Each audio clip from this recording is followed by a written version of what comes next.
வாழ்க்கையை வாழ வைக்கும் விடா முயற்சி, அல்லவை தள்ளி நல்லவை நாடும் பண்பு, தோல்விக்கு தூளாத நெஞ்சிரம், பசிக்கு உணவிடும் தாய்மை, அள்ளி கொடுக்கும் வள்ளல் அவர்தான் புரட்சி தமிழர்.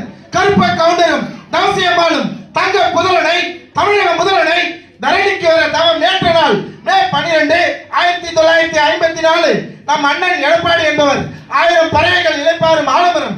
அவர் சிற்றார் அல்ல, பேர் அருவி.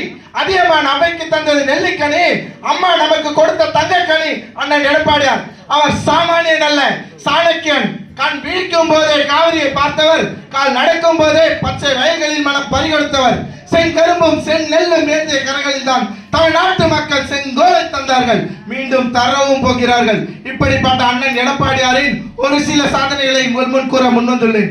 11 மருத்துவக் கல்லூரிகளை தந்தார், 40 கலை மற்றும் அறிவியல் கல்லூரிகளை தந்தார், புதிதாக 21 பல்வகை தொழில்நுட்ப கல்லூரிகளை தந்தார்.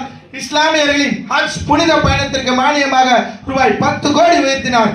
கிறிஸ்துவர்களின் ஜெருசலேம் புனித பயணத்திற்கு நிதி உயர்வு அளித்தார். காவிரி நீர் மேலாண்மை ஆணையம் மற்றும் ஒழுங்குபடுத்தும் குழு அமைத்து